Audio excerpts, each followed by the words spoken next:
Hello and welcome to the channel. I'm your host for today, Claire Headley, and this is my next episode of Scientology Stories, in which we discuss stories of people and their experiences in Scientology, and hopefully along the way we educate you in the language and practices of Scientology. And as always, here's my important note.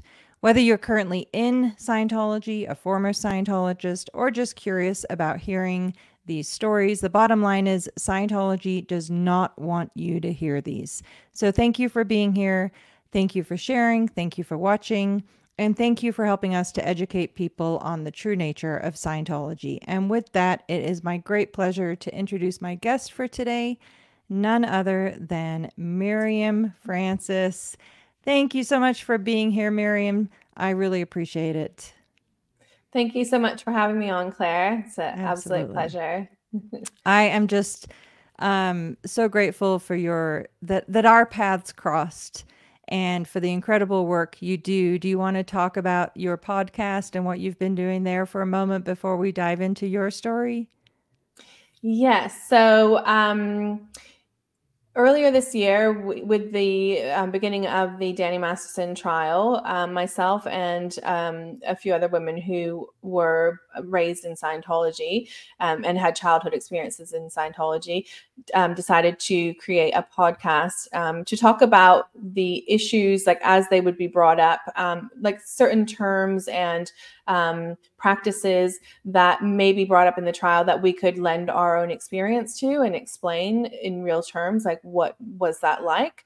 And also, I think that we wanted to provide more support to the things that they were saying because we knew them to be true. And we just felt that more information could be provided and expanded on those things.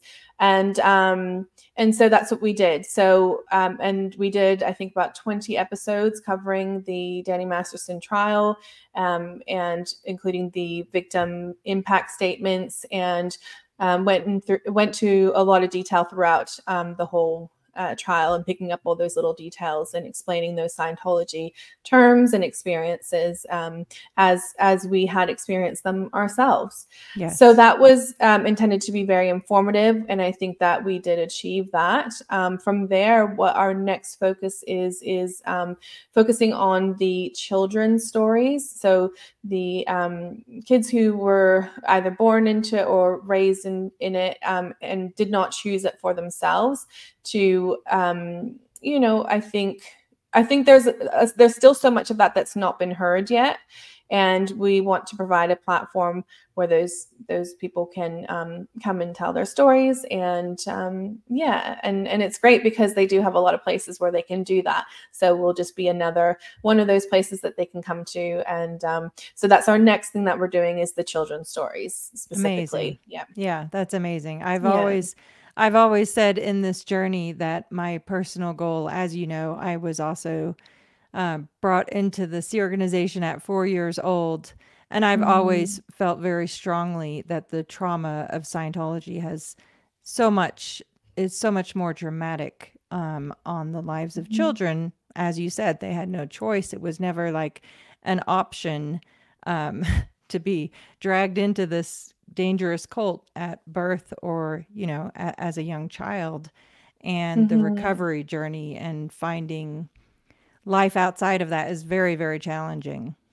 Absolutely. Yeah. The alienation, the separation from self that occurs through the indoctrination of the Scientology upbringing, being alienated from your own emotions and your own body, and not being able to, your connections to people are always sort of hanging by a thread, because it always depended on what your behavior was and what you did, and in accordance with Scientology, and L. Ron Hubbard.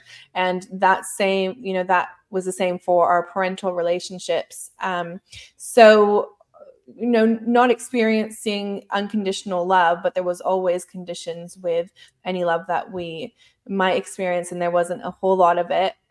So I think really the kids that grew up in this situation, they became very strong people, and they have a real story to tell of what they went through, and also just the relationships that they formed, the bonds that they formed between themselves, between each other, that would have added to the resilience of getting through those things together when you're separated from your parents and all that sort of thing. And those are the things that I feel really strongly should be shown as well. And I think as well, because I just like to get into the deeper details of things and the real humanness of things. Yeah. What did that feel like? What did that look like? And sort of really, break down those details. So Yeah, no, absolutely. Hats off to you for yeah. incredible work and an excellent platform. I've no doubt it will be very successful. But yeah, so let's dive into your story if you're good with that. Yeah. Sounds good.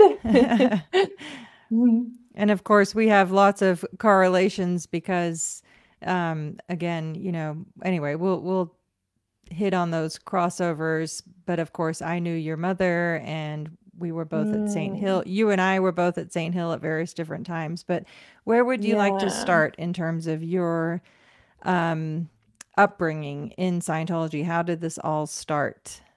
Yeah, I was going to say that I think another sort of common link we have as well is that both of our mothers were very involved and had that high commitment level, and that, striving for that Scientology was in their blood type of thing. Like, it got in deep, and that was really important to them. Yes, and more important than children.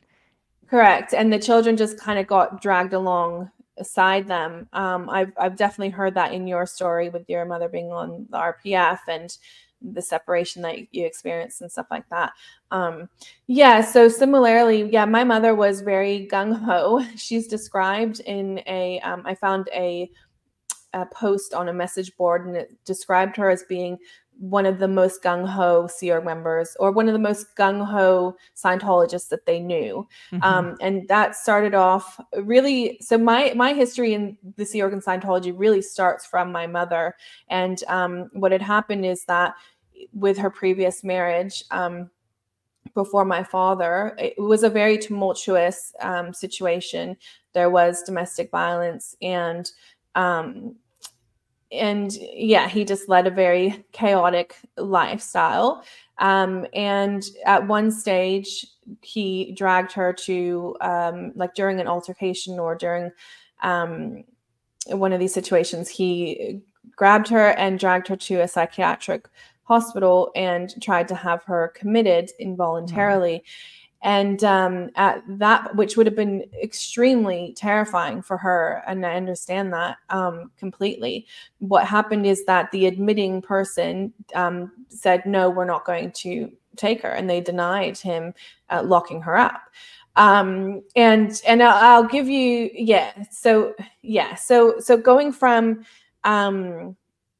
just the back of a violent situation, he then, takes her to this place to have her basically falsely imprisoned. And so from there, there's, at that time period, there's a massive campaign, anti-psychiatric campaign by Scientology that my mother, and this is in Australia, so my mother, connects with that pretty quickly after that. She, at some stage, discovers that the person that denied her being admitted against her will was associated with Scientology. I think it was someone's husband or wife or something like that. So now she believes the reason she was saved is because of Scientology. I see. So she eventually separates from her previous husband and becomes more and more involved with Scientology. From there, she starts working at a Class 5 org in Adelaide, and that's when she meets my father. And just all the while, this momentum is just building in her involvement deeper and deeper in Scientology. They then moved to Sydney to join the Sea Org, and then that's when I'm born. And here, should we pull up some of our pictures here? Yeah, let's do that. Yes. So this is me, this little child here is me.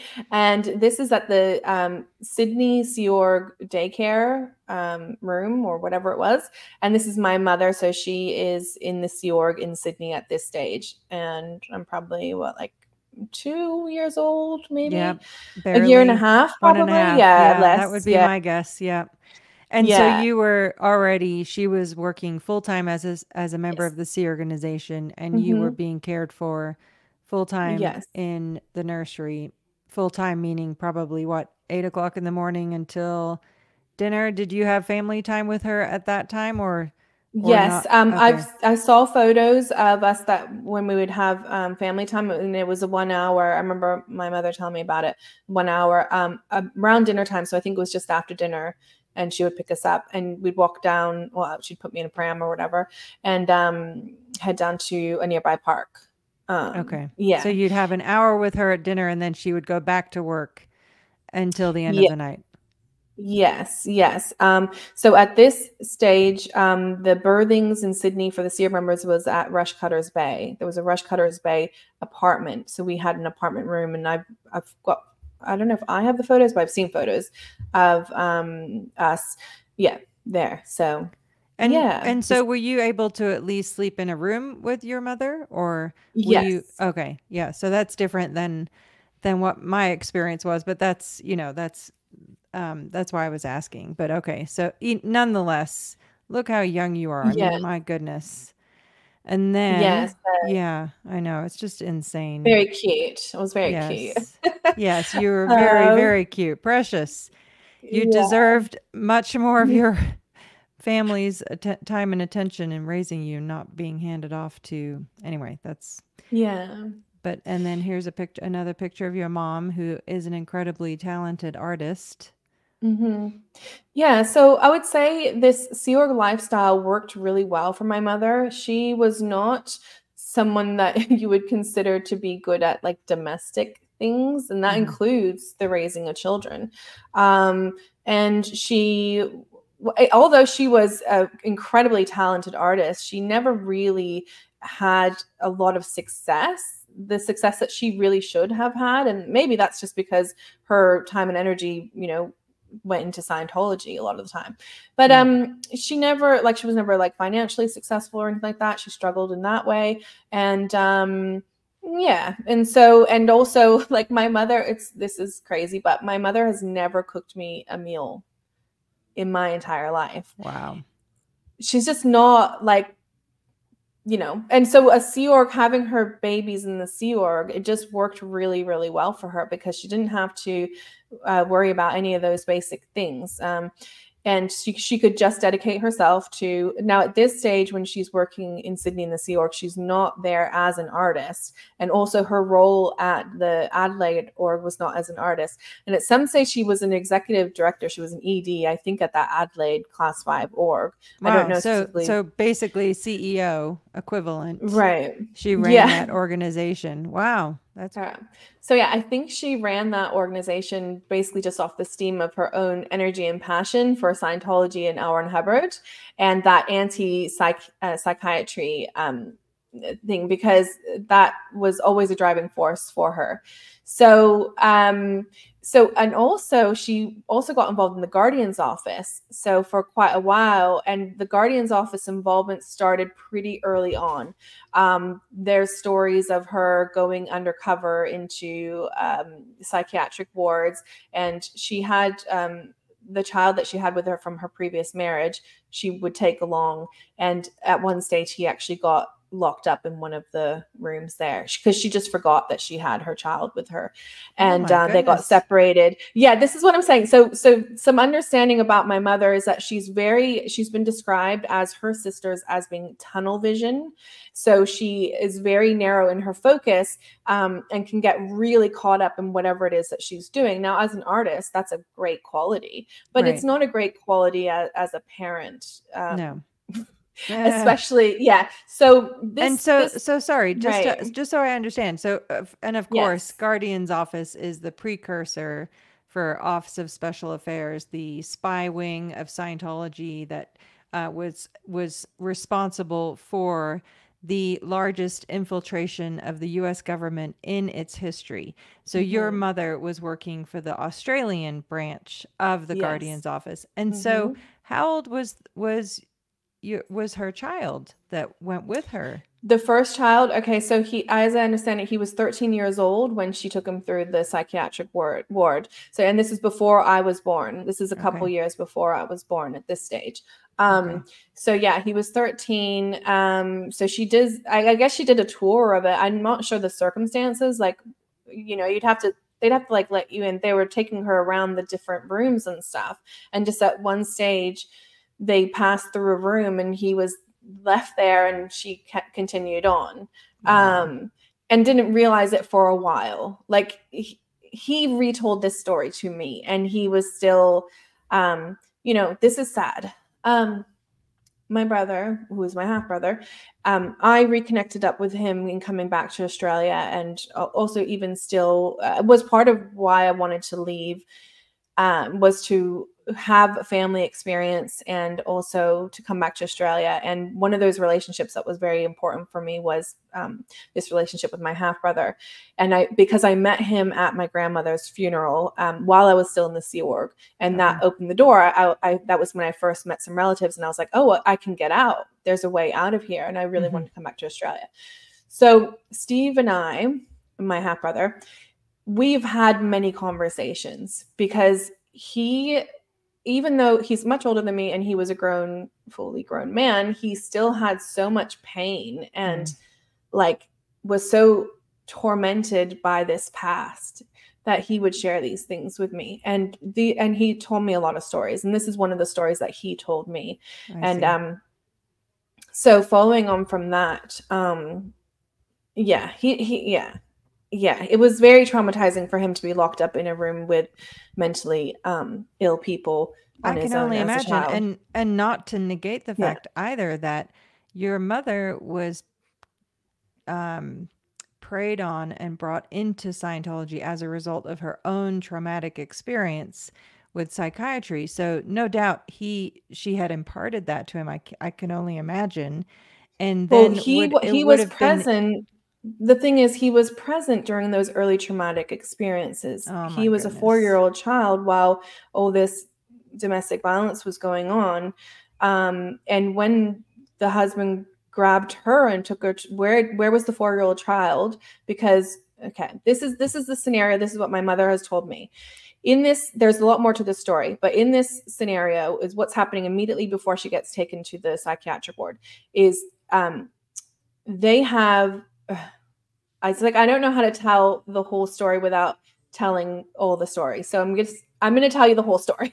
Let me just tell you the whole story. I might as well tell you the whole story. And I will just say, happened, whatever you're comfortable with. And it's all good. I'll try. So what had happened is that her husband had a whole, he was a musician. He had a past of infidelity in their relationship. And she's a painter, an artist, and he's also an artist as a musician. And I know that there was drugs involved. They did LSD. I know that was one of the things that disqualified her for this year, but because of her work in the Guardian's office, she was able to override that. Anyways, she obviously did a lot for the Guardian's office. Yes. She did enough that they still have her there. Yeah. And anyways, so, so they have a huge, what happens is that he's off cheating on her again. Yeah. Again, he's down at the bars. He's always at the bars drinking, And she's just like fed up. She's like, I'm just going to cheat on him as well. So her friend comes over and they, get involved. And then the husband comes back from the bar, I'm sure drunk and rowdy and whatever, and catches her out. He then flies into a rage and starts to break everything in the house, every window, he had all this, he had a whole music studio there. He broke every instrument. Meanwhile, her and her child, who is 4 years old, are hiding under a table. Ugh.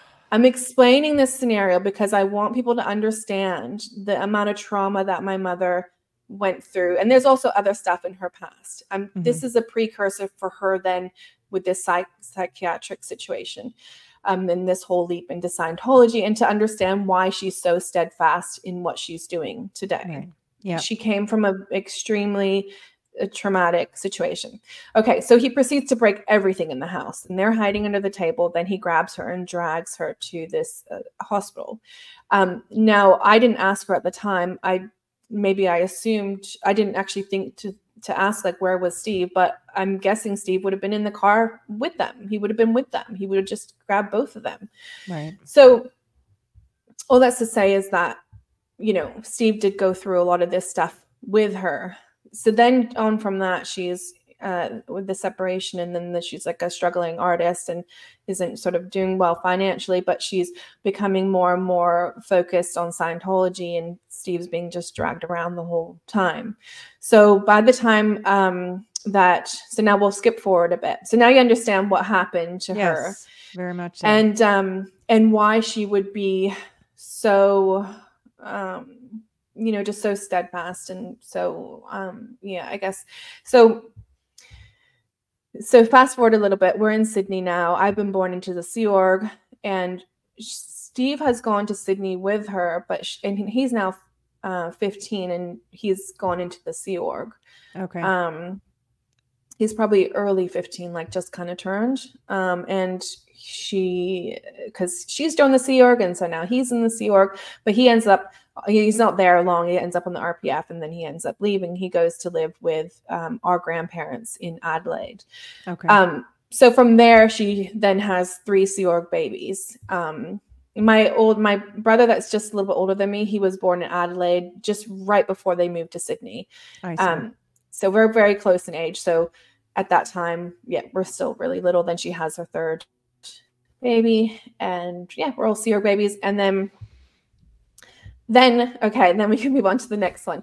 So the next thing that happens to her, so in the meantime, oh, and by the way, I should say that when I was 2 months old, she went to Los Angeles with me, because she told me this story, as she was doing work for the Guardian's office there. And she said that she was up late at night typing documents, like legal documents and that sort of thing. And I was like awake, and I was 2-month-old baby in the Guardian's She said office. I was right. I don't think she was in the Guardian's office. I think she was in her room, because it was like in the middle of the night, like a birthing room or whatever. And she was annoyed because I was distracting her from her work. This is how she's explained it to me, like no joke. But so that you get an understanding of my mother, I think, from that. Absolutely. And then, right. And so now L. Ron Hubbard dies. Then the creation of the L. Ron Hubbard Life Exhibition, that whole is sort of that big mission, and which to memorialize him as a saint and the savior of all mankind, and highlight his many alleged accomplishments that have been disproven over time, and so on and so forth. Yep. Yes. Now, and it's actually quite a brilliant idea. So Mike Rinder talks about this in his book, where he says that he created this. This was his sort of brainchild, and he created this life exhibition. And at that stage, there was a call that was put out to all the artists that were Scientologists, because part of that exhibition was going to be a series of oil paintings. And my mother applied through that and submitted some piece of work, because everyone was supposed to submit one thing. And she got, this is what she tells me. This is what she told me. She got selected out of all these other people. It was a huge source of pride for her, that all over the world, all the Scientologists in all the world, but she was the one that was selected, is what she said. Yep. So she's like, great, this is amazing. This is like all of her dreams have come true. And in fact, there is a photo with, she's written that on the back, and she says, dreams really do come true. I didn't put that note in this, but this was like, you know, all these things coming together for her. And so off she went. Her life dream coming to fruition, essentially. 100%. She could be, you know, full-time dedication to art, and also L. Ron Hubbard and Scientology. There and no distractions, a distraction-free environment. So this is it for her. She's gone. She's gone. She takes off. She goes to LA to go and do this work. And it's oil paintings take a long time. Yeah. And there was, I believe 13 paintings in total. Yeah. And sorry, so what year was this and how old were you and your siblings at this point? Right. So I believe I've tried to track this down. I have some notes on the back of photos. The timeline, I know she's there in May 1989. Okay. I believe that, and she's there February 1989. There's a snowstorm that occurs, I think, in February 1989. I'd have to check my notes and stuff, but I have all this documented. But just forgive me if I don't get the exact. But anyways, there's a snowstorm, and so there's a photo of her with snow on the back of the Hollywood Hills behind her, and she's in LA. She's standing on the top of a building. And of course, we know that there's rarely ever snow in Los Angeles. So I checked, I looked back, and there's in February 1989, there's a snowstorm that comes through. So that makes sense. Anyways, but it says 1989. The year is written, not the month. Okay. So I don't know how early or how much earlier than that she had gone over there for that. Like, I just don't know the exact year or time. But she's gone. We're separated definitely for at least a year and a half, 2 years, around about that time, because it was a significant amount of time. My father then left the Sea Org because he was like, well, I'll just try and raise my kids on my own. I don't want to really do the Sea Org thing. The thing is, I don't think he was ever interested in the Sea Org. I think it was always her thing that she wanted to do. Yeah. So he's like, oh, well, she's doing her thing. I'm going to go do my thing. And he really struggled. It's really hard being a single parent of 3 children with no mother. Yeah. Yeah. And sorry, and how old were you roughly at this time? Yeah. So roughly, I believe I was around about 4 years old. Wow. Is my best guess. Yeah.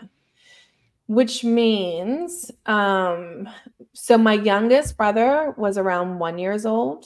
Okay. And then my older brother was around 5. Okay.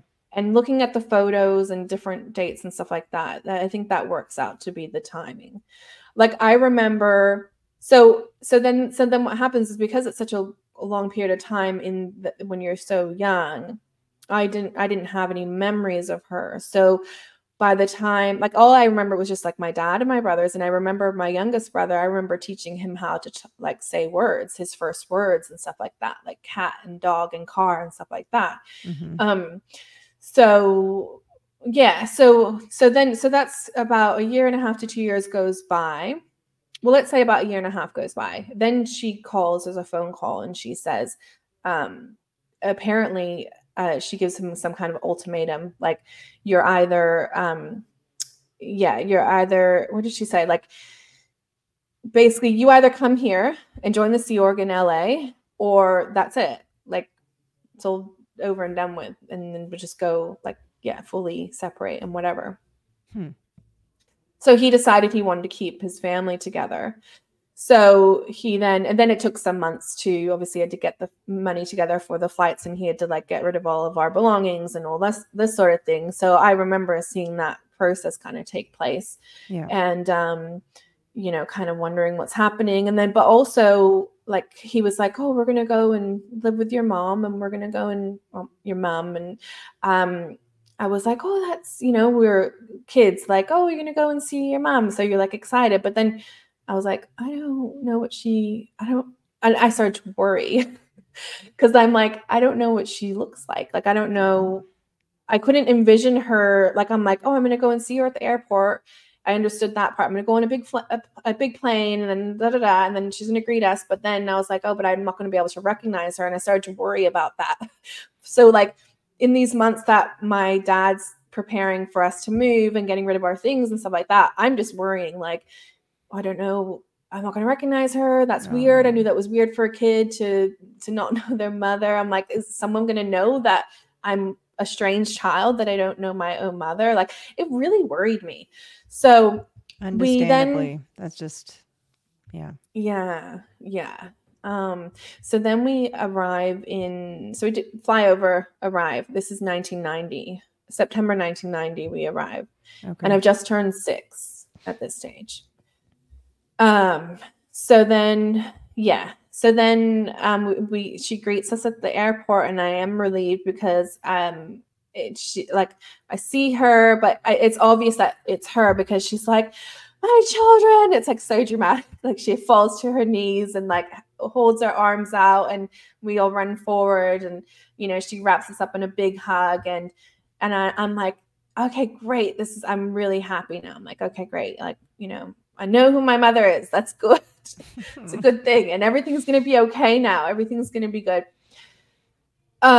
But 2 days later, she drops us off at the CEO, which is the Cadet Estates Org, which was where the Sea Org children were placed. I was going to say cared for, but like, oh really, yeah, no.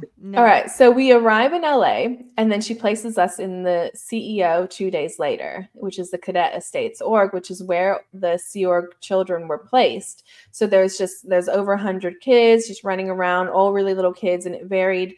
By this stage, my youngest brother, he would have been 3. He was 3. Wow. Okay, so my younger brother would have been 3 at this stage. So there was toddlers. As I understand it, there was babies at that stage too in there. And then it was just like, and it just was like crazy. It just lots of kids just running around. So she just leaves, and then we just don't see her for the next few months. Because interestingly enough, she's at Gold. Now, I don't understand a lot of this stuff at that age. I'm just placed there, and I just know that I don't see her for a long time after that. But see, my father is on the EPF at this stage. So he can't come and pick me up and So I'm just round the clock living at the CEO, and we only have the clothes that we arrived there in. Oh my gosh. Yeah, because our belongings are now, which is like we had like a bag. I assume they would have packed a bag, whatever, like for each kid. I imagine. I don't know.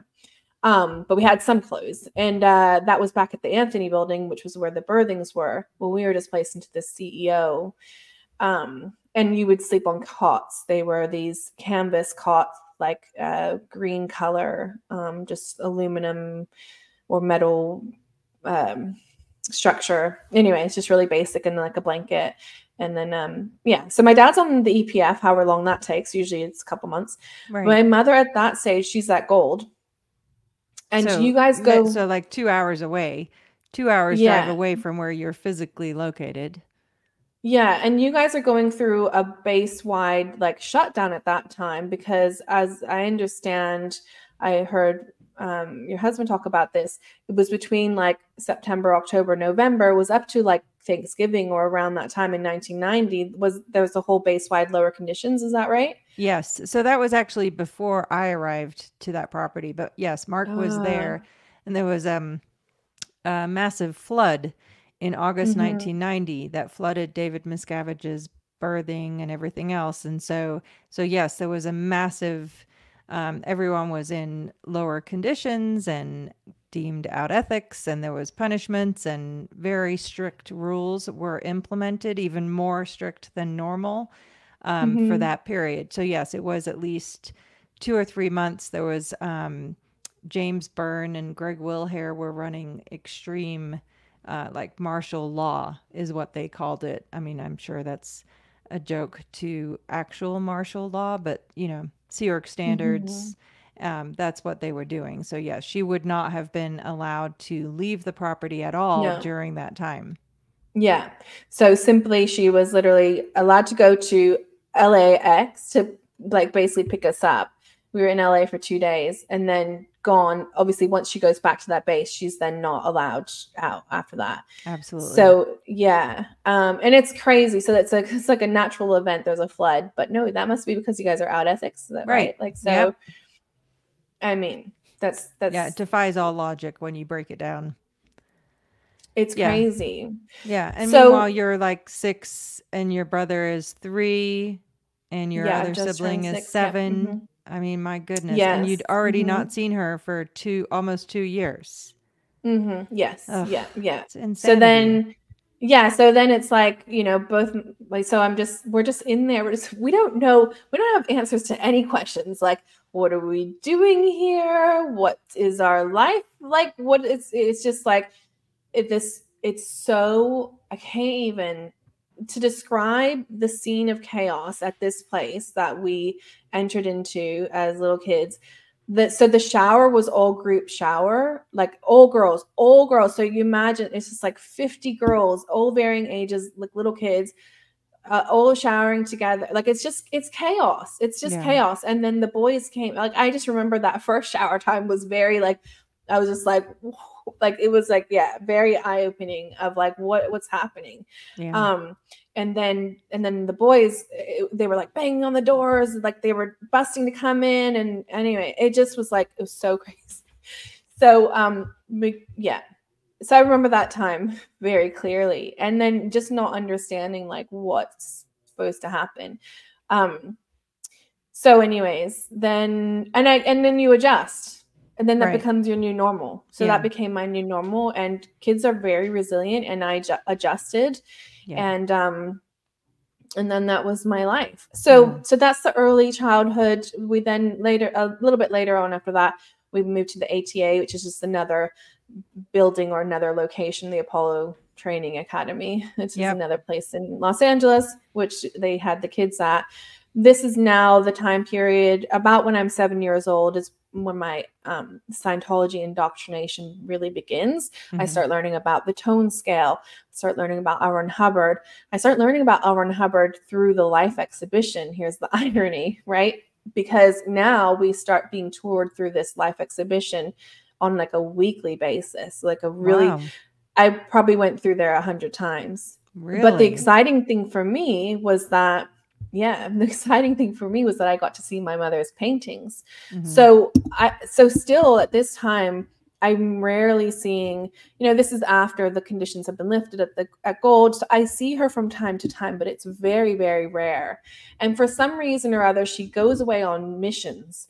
And I know that because she tells me things, and she brings back little souvenirs from different countries. And like she goes to Switzerland, and I don't know why she's going there, but everything's confidential, everything's top secret.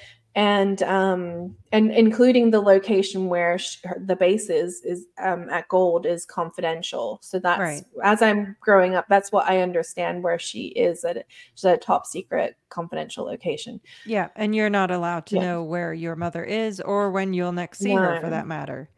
Yes, correct. Wow. Then so then we start getting.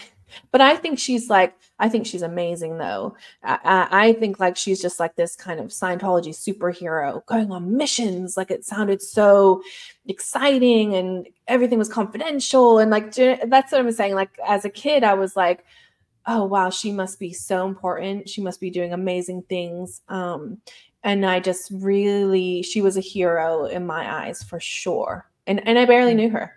But that's what kids do. We idolize. Sure. Yeah. Yes. We put our parents on pedestals, whether they deserve those or not, right? Yeah, absolutely. So then, so then at 7 years old, all the indoctrination is happening, and I start doing Scientology courses as well. That's the start of the Scientology courses, like the children's communication course that comes a little bit later on, but I'm doing the learning how to learn. So I'm learning the L. Ron Hubbard study technology and that sort of thing. 7 years old, I'm also still learning how to read. So I'd say maybe that's more like a little bit later, 8, 9 years old, I'm doing like the learning how to learn. Okay. So where am I going now? Okay, so we covered on so we touched on the CEO and the ATA, and now you're going through the LRH Life exhibition weekly. Yes, there was a period of time that we went really regularly, and probably that was just the stats thing, like number of people through it. Yep. But that was an incredible experience of like seeing my mother's work, and I was so excited every time to go because it was my connection to her, because I rarely saw her. So, and just, so that was the L. Ron Hubbard Life exhibition it's a very important part in my childhood story, because that was why we were there in the first.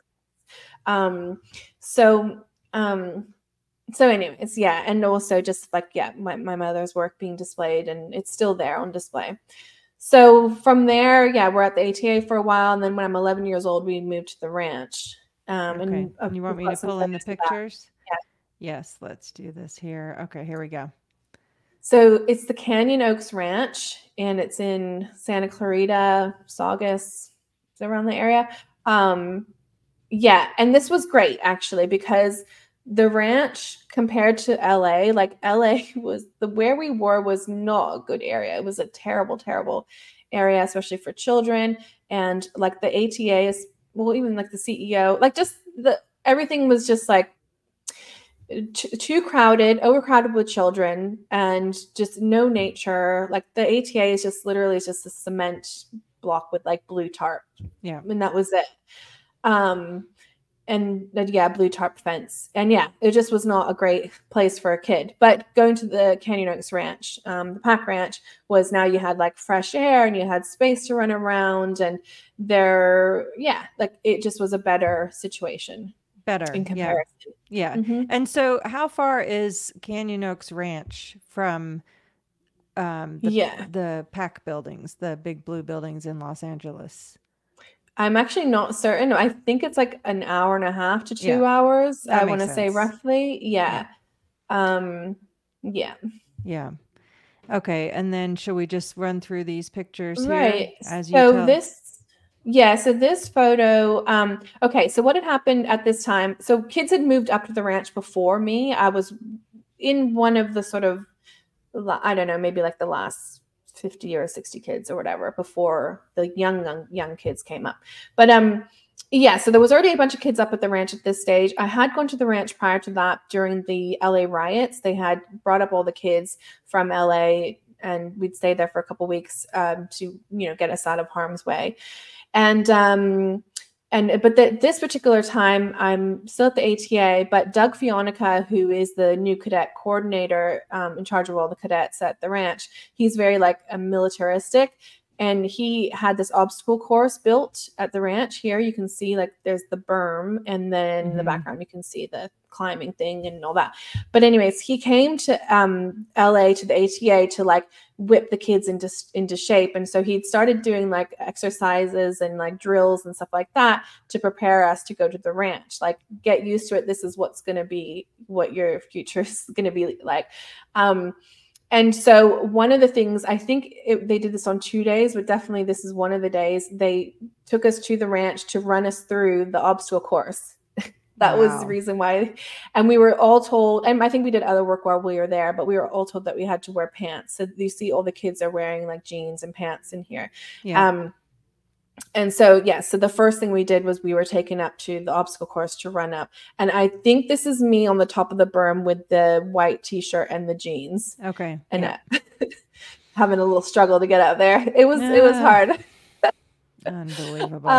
So yeah, we were running through that. And I think, probably some of the kids thought that was really fun. And I don't think we minded it too much. Like when you're kids, you're like, cool, whatever, a bit of exercise, run around. Right. But the purpose of it was to get you in line. That was the purpose of it. And you'll see later in the photos with all the marching and all that sort of thing was really his brand, was what he was bringing to the situation. Child mind control.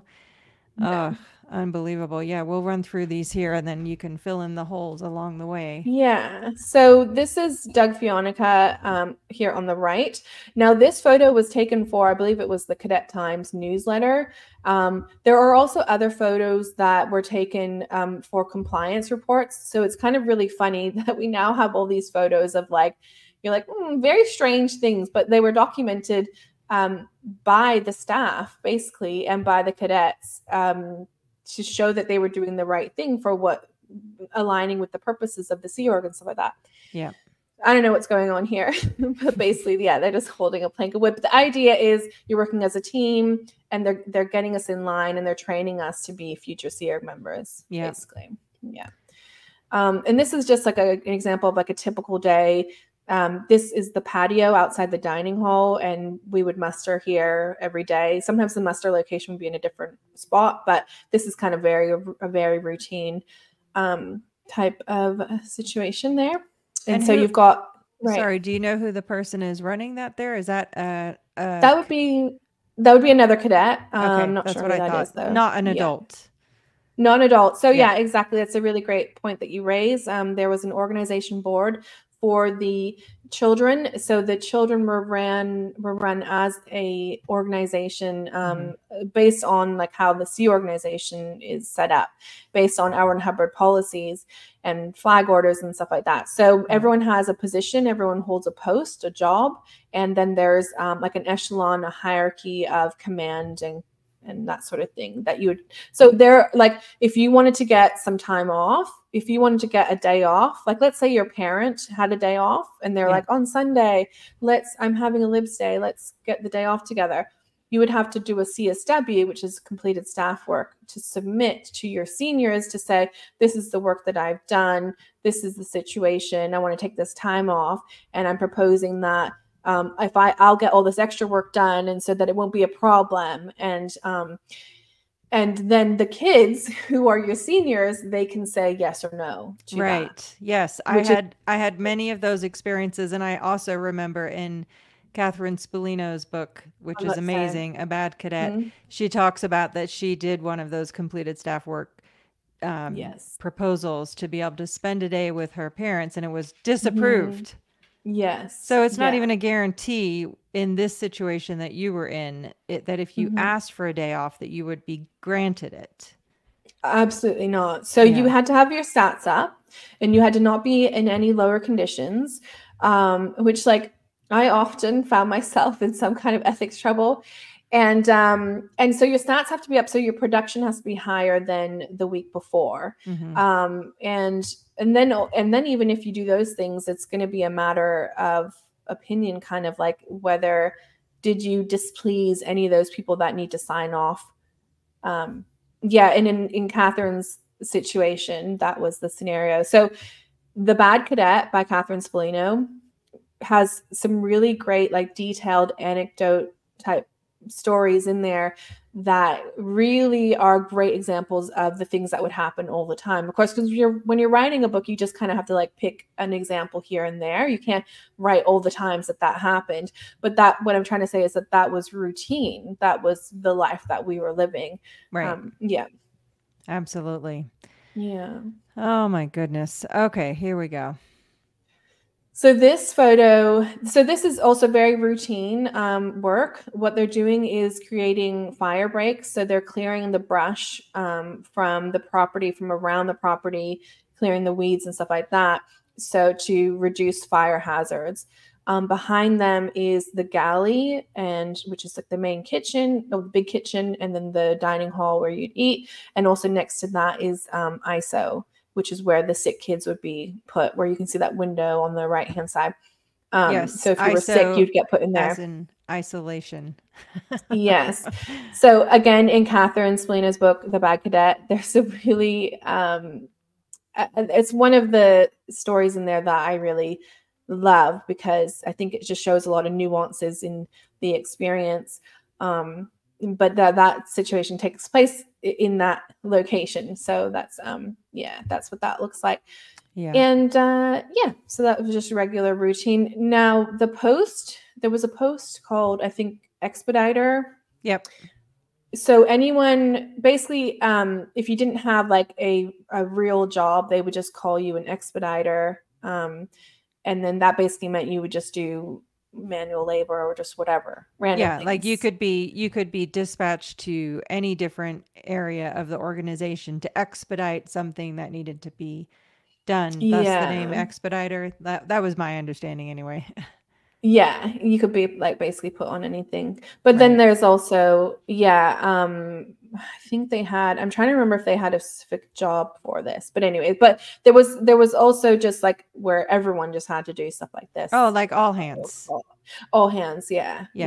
In the fire season, the peak summer fire season and all that. Yeah.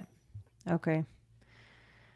So this is photo on the berm, and the berm is in the back. It's towards the back of the ranch property, and this would just be a bunch of cadets. Another photo, I think this is also for the Cadet Times newsletter that they were putting these photos in. And so look at all you kids, and there was how many adults that lived at this Right. property with you?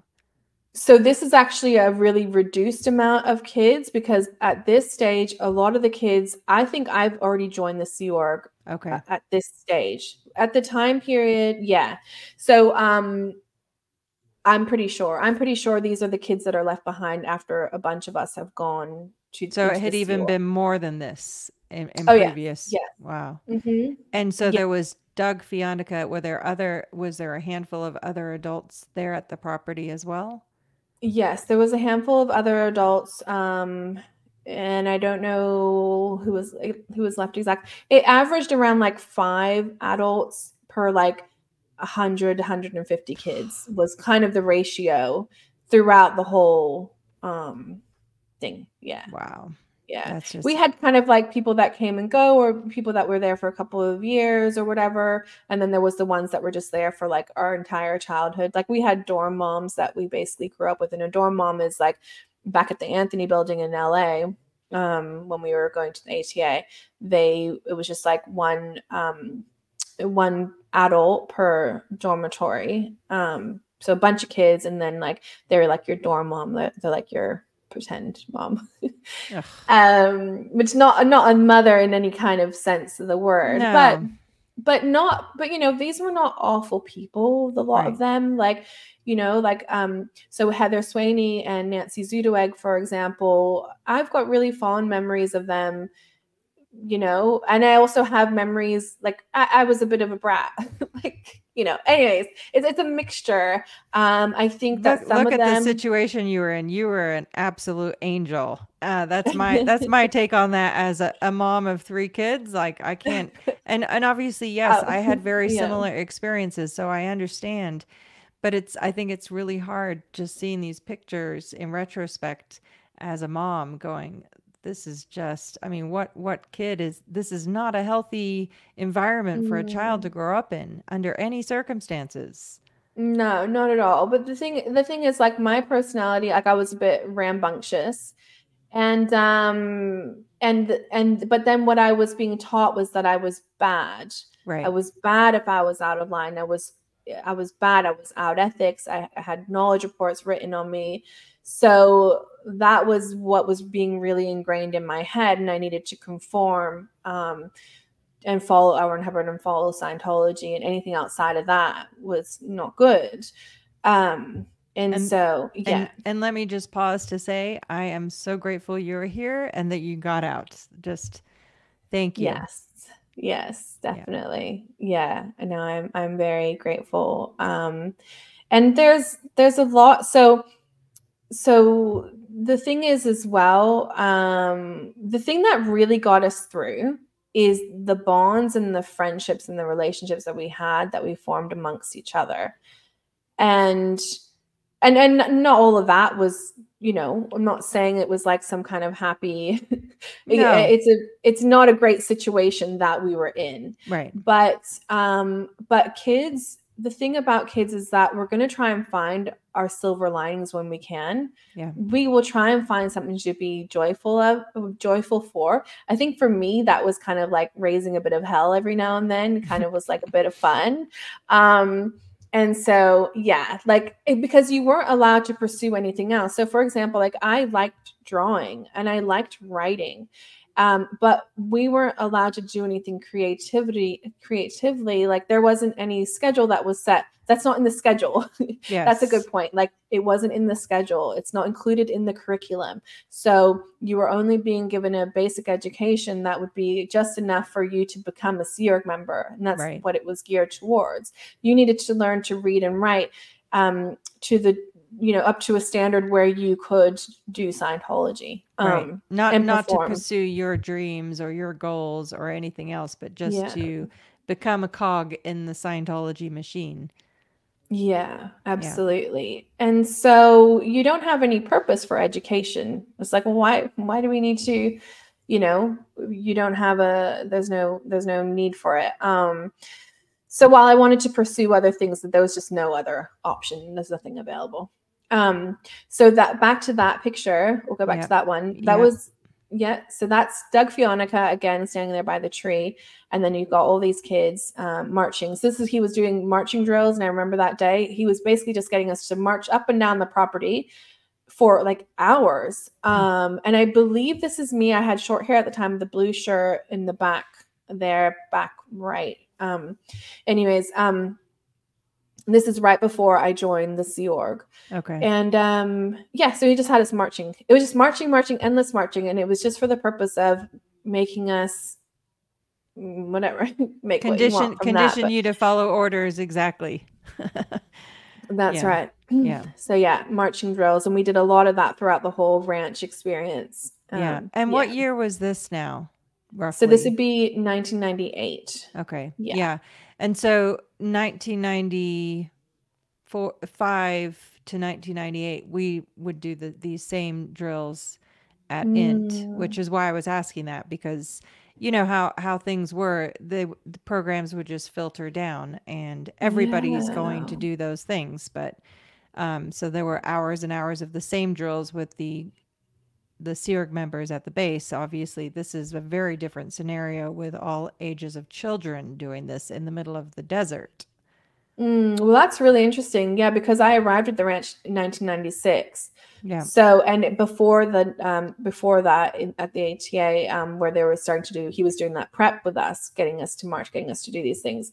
Yeah, it's through that whole time period. So yeah, that was definitely a day-to-day, like big part of the ranch experience was, the marching drills and the, there was also like, so if you didn't get to muster on time, then you would have to do push-ups or you'd have to do laps around the whole thing. So there's always like, punishments and discipline and all that kind of thing. Yeah.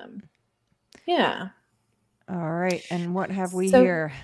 Right. So this is 1998, and this is when I joined the Sea Org. This is my EPF. Now, this is in Lebanon Hall, this photo. Okay. And so this is a bunch of rancher kids who they basically started taking the ranch kids by groups and putting them in the Sea Org. Our particular, this was like, they did this in a couple waves, but basically this is that big original group that joined the Sea Org from the ranch. And we were going to be, when we got into the Sea Org, once we finished our EPF, we were going to be trained to be the auditors and the technical staff for PAC base. So we were going to be the resource that provided all the Sea Org members with their auditing and help them get up the bridge.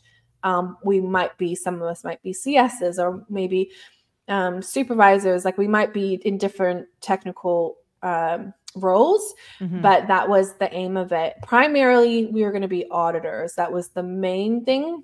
Okay. And that's what we were told. Counselors in Scientology to help the staff get advanced, to help the staff advance themselves in Scientology. Yeah, exactly. So we were going to form this technical resource for PAC base, so that the staff members could go up the bridge, because that was always just never occurring. And the idea was that while you're a Sea Org member, you should be progressing up the bridge. And of course, there was never any resources for that. And this was one of the solutions, like, hey, we've got all these kids, we'll train them up to be auditors and they can be your auditors. Oh, boy. And so the ages takes us to this one, exactly. Right? Yeah. So this is us. Our uniform was a red shirt, as you can see. And so our group was coined the Red Shirt TTC because we were very obvious moving around PAC. We always moved as a group. We were always together as a group. And so we all, ate at the same times, mustered, in the course rooms, and then securing, which meant when we go back to our berthings, to our dorms for the night. But all we did was train in Scientology. And so when I arrived here, when I did the EPF and arrived into the Red Shirt TTC, I was 13 years old. Wow. And the youngest was 11 years old. Oh my gosh. Yeah. So there was a lot of young ones in there. And then maybe the oldest, I'm just trying to remember, maybe I would say 14, maybe 15 could be stretching it, but I think 14. But yeah, it's a bunch of. So Yeah, it's maybe 15. Let's say 15. Yeah. yeah. Mm-hmm. And the irony being, of course, that the members of the Sea organization are supposed to be the upper elite of Scientology, the most ethical beings on the planet. Mm. And they're supposed to receive training and counseling in Scientology, and they never were given that. They're still not. But their Yeah. big solution to this was to take the 11 to 14 or 15-year-old children and make that the children's responsibility to Yes. train and counsel the Sea Org members. I mean, it's Yeah. just quite something. It Anyway, and then really, it yeah, really is. yeah, It really is. It's kind of sick when you think about it it. It's like is. the parents put their kids into this system that they're going to now reap the benefits of, essentially. Yep. You're not necessarily going to have your own child auditing you, but you might have the next kid auditing you. Like, it's a real sick. Actually never looked at it that way, but I mean, I looked at it as it was not good. Like, it No, is no, sick. and About how, like, yeah. Yeah, and Serge Delmar has made the excellent point several times, and I've talked Yes. about it as well. If you just even consider what you're learning to do when you're training to do Scientology counseling, it's absolutely 100% inappropriate to teach that to 11 to 15-year-olds, not only the level of cult indoctrination, but even just break it down to you're teaching children to interrogate adults about some of their deepest, darkest secrets, including things that are absolutely inappropriate material for children. Absolutely not okay. And yet this was their grand solution as to how the members of the Sea organization were going to get Scientology training and counseling. It's just pretty sinister, really. Absolutely. Yeah, that's a really good, like, summary of it. Absolutely. Yeah. Yes. And so I want to add a couple of things so people understand this scenario. So it's a bunch of kids. Now, we were told that while we were on our training, we could not have, like, you couldn't even have a crush on somebody. So nothing, no boyfriend, girlfriend, no flirting. So that was a huge rule. No 2D flows. So you couldn't even flirt with someone. And I was so petrified of getting into trouble. Remember, like, I was a bit of a troublemaker when I was a kid, but this is the Sea Org. The consequences for causing trouble in the Sea Org is the RPF. And I was terrified because I had grown up. There was this kid that went in the RPF, right? And for years, he was in there for years and years. This tall, skinny kid. He was like a teenager when he got in. And for years, I watched this kid grow up into a full-grown man on the RPF. And wow. So whenever I thought the RPF, I always thought of him. And he was on it for years and years and years and years. Like, it's insane. And also we had grown up with these scenes of, like, yeah, the RPFers in the dining hall at the complex. So we'd go to the main building at the complex, go into the dining hall, and there would just be a whole plume of smoke that would fill the entire room with all the cigarette smoking, because they'd be smoking while they'd be eating their food. This is when you could smoke inside the building. Yeah. And it was just like this whole, like, fog of cigarette smoke. It's a scene that, like, you can't even imagine. No. Like, it's just, and these poor, just bedraggled, RPFers. Anyway, so I just, as a kid growing up, I saw them all the time, like, in and out of the complex and stuff like that. And I'm sure that you recognize, so this is the Rehabilitation Project Force, of course. It's the ultimate slave camp reprogram attempt. Yeah. So I'm sure that, as a kid, were you aware of the stigma that those people carried with them, even within the Sea organization? Like, as in, Like, 100%. Like, that they're not even 100%. allowed to originate a communication to somebody else not on that program, that they have to run everywhere, that at least when I knew it, they had to dress all in black. Right. They couldn't even talk to anybody not also on that program. Yeah, Claire, I mean, some of the kids' parents were in the RPF as we grew up. And so Yeah. we knew, like, oh, my dad's in the RPF. And we're like, ooh, gold. Ooh, like we knew what that meant. And we would, so the things that the RPFers had to wear changed over time. And I guess that was just due to public attention. But I remember back in the day, they had an armband that they would have to wear. Yeah. I think it was a black armband, I want to say. But I also saw that the changes in the things that they wore up until the early 2000s, where they were just wearing a gray t-shirt and black pants was their uniform. But prior to that, it was all black. And so there was these different evolutions in what they were allowed to wear. But yeah, it was just like this black and gray army of like poor, like ashen, like downtrodden, just, like, horrible, horrible. And so that was what was hanging over your head for even flirting or as a young teenager. Yeah. Yes. So the thing is, as well, as we knew that the RPF was not a quick thing. We knew that people went there and they didn't leave for years and years and years. And the kids that I grew up with that had a parent on the RPF, like years would go by and they didn't have any contact with their parent. They couldn't, see them and stuff. Anyway, so we knew it was a place you didn't want to be sent to. That's for sure. So this is the beginning of my like fear of the RPF, like my real fear. Now it's a potential consequence for me.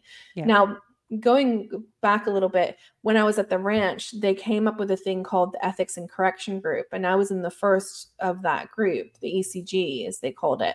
And it was modeled off the RPF. So I had done a kids RPF at the ranch. And that was because a little bit of like canoodling with a couple of boys, we'll say. Wow. So that's why like this thing of like this out 2D, as they called it, I was really worried. I didn't want to So while I was on the redshirt TTC, I didn't even have a crush on anybody.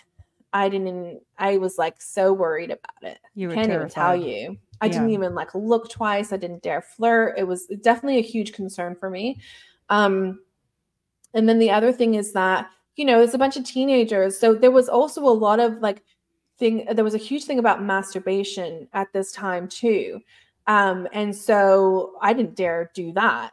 That's another, I was just like terrified, like, oh, but it would come up in, it's awful. It would come up for people. I'm getting like emotional about that all of a sudden, but like, that's really horrible. It's very damaging. It is. Yeah. It absolutely is. And this is where this is a dangerous environment to grow up in as a child, and to have all this concern put on stuff like it's none of their business what you do.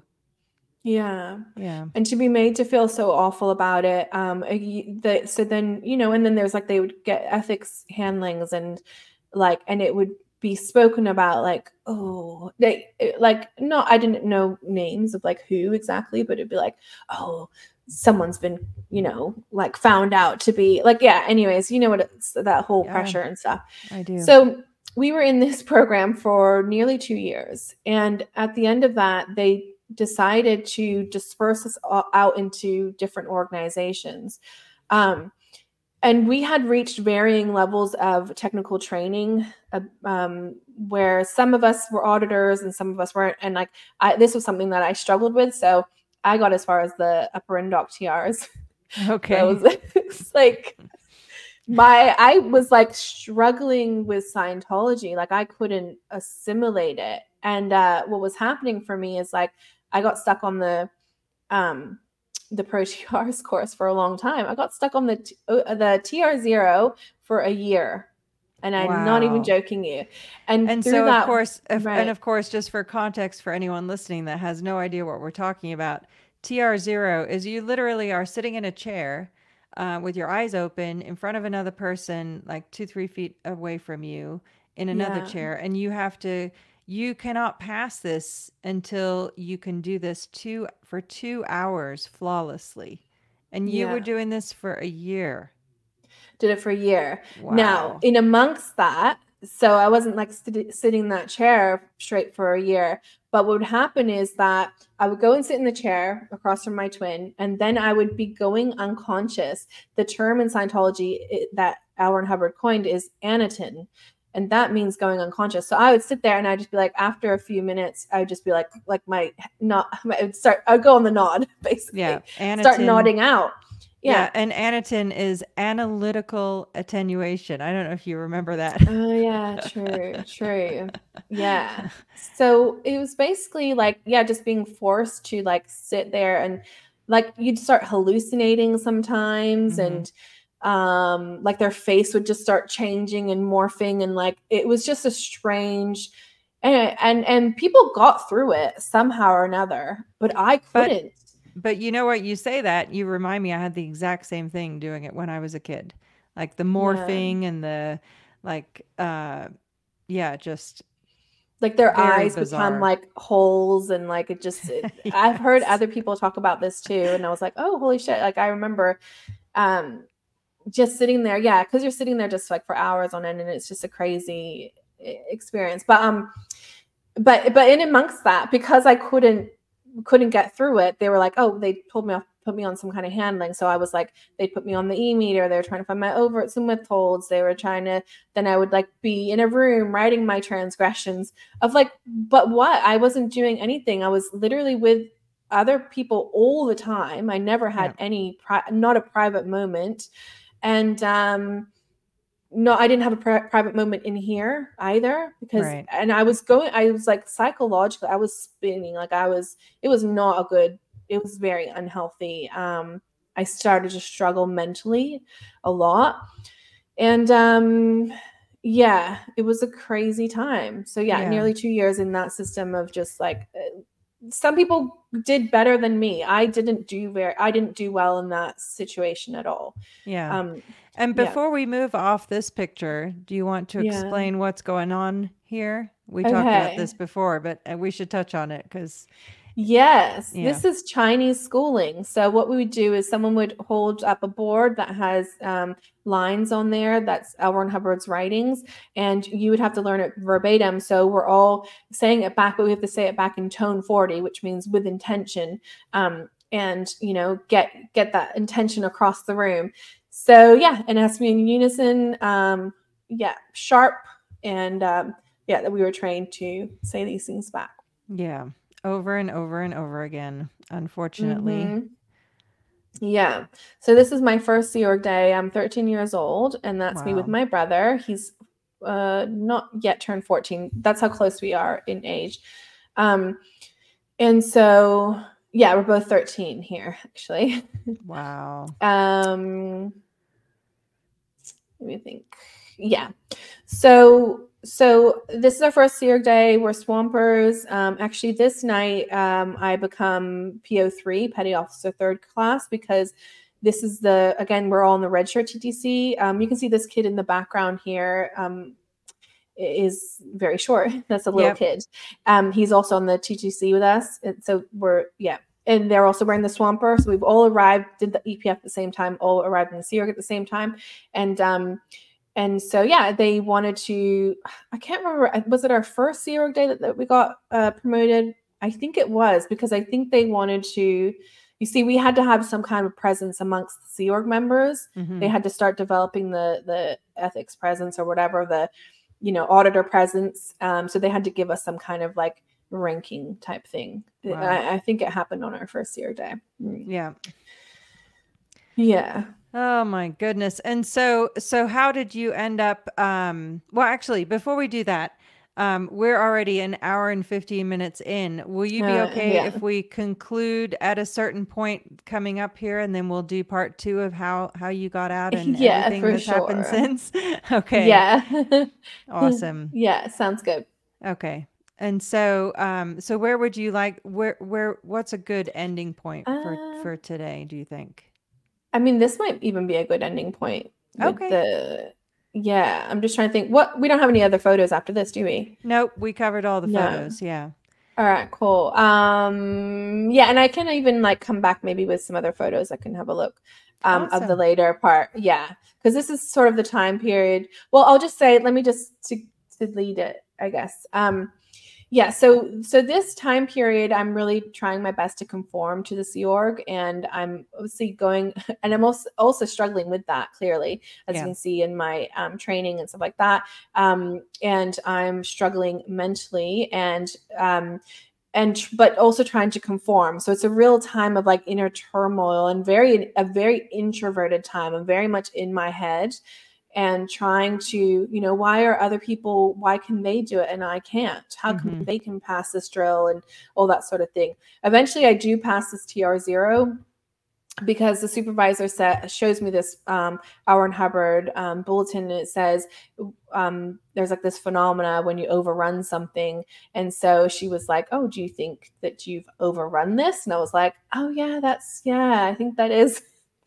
And inside I was like, yes, that means I'm done with it. And she's like, okay, I'd like to indicate that for you that this was overrun. And I'm like, oh yeah, great. So she signed it off on my check sheet, and then off I went. And the next one after that, so then I finished that course, and then the next one was upper induct TRs, and then I just got stuck on that for a while. But all this to say, so I was stuck on this training for a while. Then they disperse us out into different organizations, and I get placed into ASHO Day. The ASHO organizations, American St. Hill organizations for Day and Foundation, they are going St. Hill size. So they want to put as many of us as they can to fill the staff quotas. So Yes. I'm placed there. But I'm placed originally there. I'm placed in the TTC, and then I move from there. I get into different posts through my Sea Org career, and we'll talk about that another time maybe. But yeah. So then this is this huge change, this breakup of all these kids being separated, and from there, I think those kids started to connect back with. Some of them did over time connect back with their own personalities, which is what started for me because I had a little bit more space around me. I wasn't like in this tight group constantly. Although you're still in a very close group in the Sea Org, it wasn't to the degree that it was in the Red Shirt TTC. And I could like a boy, and so there was some freedoms and stuff like that.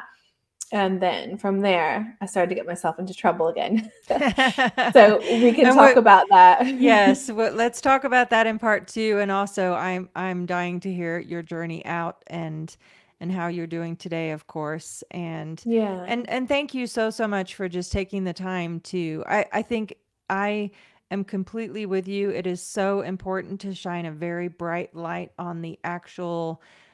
What actually took place for kids that were born into the Sea organization and grew up in this environment, and why, in my opinion, it should be illegal to involve children in situations like this.